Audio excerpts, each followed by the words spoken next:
Hello, and welcome to the This Happened Today in History podcast. I am your host, Mr. Miller. This podcast will cover a number of topics that happened on this date in history. Please visit the podcast webpage at thishappenedtoday.buzzsprout.com. There you can download the notes page, which will help you organize the information as well as develop your own ideas on how these events change the world around us. If you're interested in hearing more, please consider subscribing so you will not miss out on what happens tomorrow in history.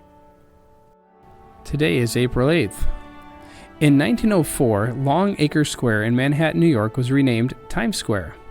According to untappedcities.com, Janos Martin writes that Times Square has become so synonymous with New York City that many visitors and residents alike don't stop to think about where the name came from.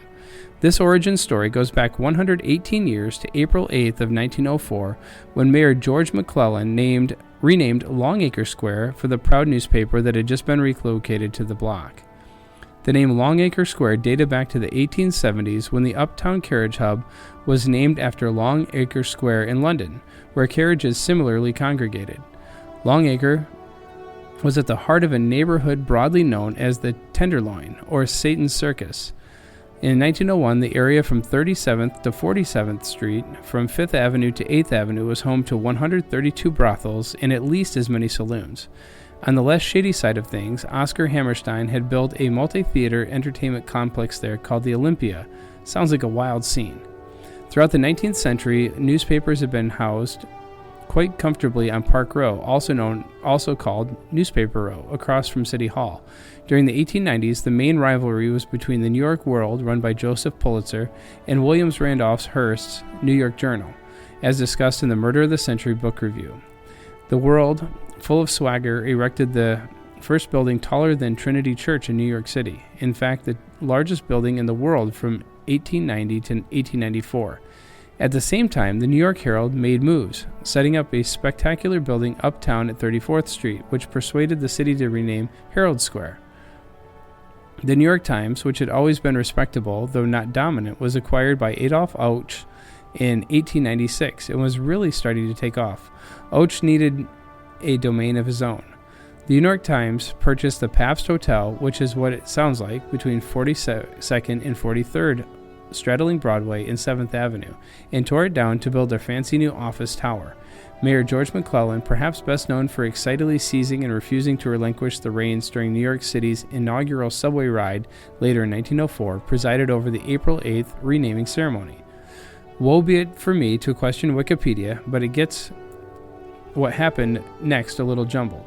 The New York Times did not lobby the city to get a subway to come through Times Square. That already seemed to be in the works according to the original IRT plans. More likely, Och's friendship with IRT President August Belmont, remember the subways were originally private companies, clued him in to the wisdom of moving there. In fact, the subway actually ran through the basement of the Times building, and the original presses were underneath the subway.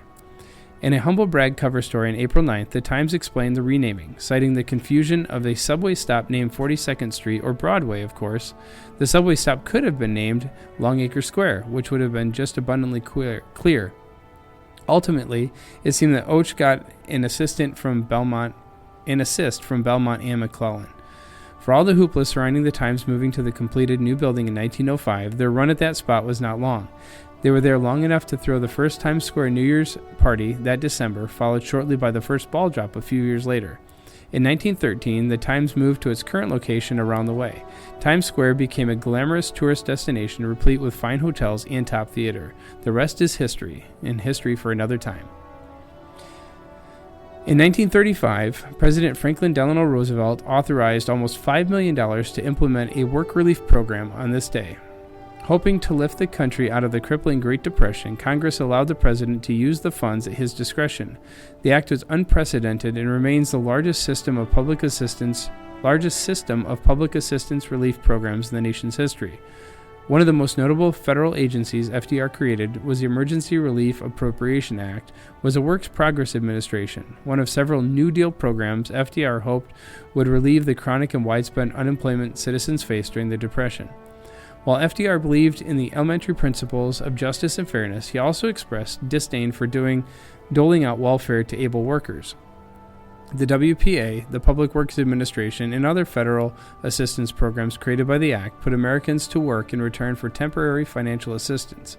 To prevent the Act from harming private enterprise, Roosevelt included a provision that prohibited federal programs from competing with independent businesses by placing wage and price controls on federally funded products and services.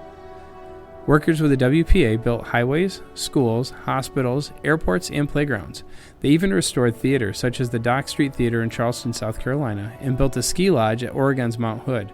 The WPA also put actors, writers, and other creative arts professionals back to work by sponsoring federally funded plays and art projects. For its part, the PWA funded the construction of New York's Triborough Bridge and the Lincoln Tunnel, as well as the port at Brownsville, Texas. From 1935, FDR lobbied Congress annually to continue funding the ERA Act. In total, the Act allocated approximately $880 million in federal funds and created millions of jobs, although historians disagree about the long-term value of most of the WPA's projects. In 1940, the economy roared back to life with a surge in defense industry production, and in 1943, Congress suspended many of the programs under the ERA Act, including the WPA and the PWA. In 1974, Hank Aaron of the Atlanta Braves hits his 715th career home run, breaking Babe Ruth's legendary record of 714 homers. Henry Aaron finished the 1973 season with 713 career home runs, then waited all winter for his appointment with destiny. In Aaron-like workmanlike fashion, the Braves slugger quickly ended the drama just 4 games into the 1974 campaign. On April 8th, 1974, Aaron's 4th inning home run off the Dodgers' Al Downing gave him 715 for his career and sent him past Babe Ruth on baseball's all-time list. The homer came on the heels of an opening day blast against the Reds' Jack Billingham that left Aaron tied with Ruth. After sitting out the Braves' second game of the 3-game set with the Reds on April 6th, he returned to the lineup on April 7th, went 0-for-3, setting the stage for the Braves' first home game of the year and following night against the Dodgers. Aaron drew a walk leading off the bottom of the second inning, leaving the sellout crowd of 53,775 at Atlanta Fulton County Stadium restless. Aaron quickly scored on a double by Dusty Baker, giving the Braves a 1-0 lead. The Dodgers, who would go on to win the National League pennant in 1974, took a 3-1 lead in the top of the third inning. A single by Downing scored the soon-to-be 1974 NL Most Valuable Player Steve Garvey, who was batting seventh that night, with the Dodgers' first run. Downing and Davey Lopez later scored on a double by Jim Wynn to make it 3-1. But in the bottom of the fourth, Darrell Evans reached on an error by Dodgers shortstop Bill Russell to lead off the frame. Aaron followed by hitting a 1-0 pitch from Downing over the left center field wall to tie the game and surpass Ruth. He's sitting on 714, said Braves broadcaster Milo Hamilton, right before one of his most famous swings in baseball history. Here's the pitch by Downing, swinging. There's a drive into left center field. That ball's going to be out of here. It's gone. It's 7:15. There's a new home run champion of all time, and it's Henry Aaron. The Braves would add 2 more runs in the fourth to take a 5-3 lead that would turn into a 7-4 victory. Following Aaron's home run, Downing walked Dusty Baker and Davey Johnson, prompting Dodgers manager Watson Alston to call on relief pitcher Mike Marshall, one of his record 106 appearances that season. Downing was charged with the Dodgers' loss, while Ron Reed picked up the win for the Braves with the help of a save from Buzz Capra. With the Braves leading 7-4, entering the 8th inning, Atlanta manager and future Hall of Famer Eddie Matthews removed Aaron from the game in favor of Roland Office. Aaron would hit 40 more home runs over the course of the rest of the 74 season in the 75-76 campaigns with the Milwaukee Brewers, leaving him with 755 for his career. Aaron's 2,297 RBI and 6,856 total bases remain big league records. You have been listening to the This Happened Today in History podcast. I thank you for listening, and I hope that you have enjoyed learning about historical events from the past. Thank you to the following websites for their information regarding today's topics: ThePeopleHistory.com, Longacre Square renamed Times Square from UntappedCities.com, the U.S.A. Emergency Relief Appropriation Act from History.com. In 1974, Hank Aaron of the Atlanta Braves hits 715th career home run from BaseballHall.org. The music used as the background track for this podcast is Americana, created by Kevin MacLeod on Incompetech.com. If you enjoyed this information and would like to hear more, please consider subscribing, as this will keep the historical events in your feed in the morning for each day. I hope you have a great day.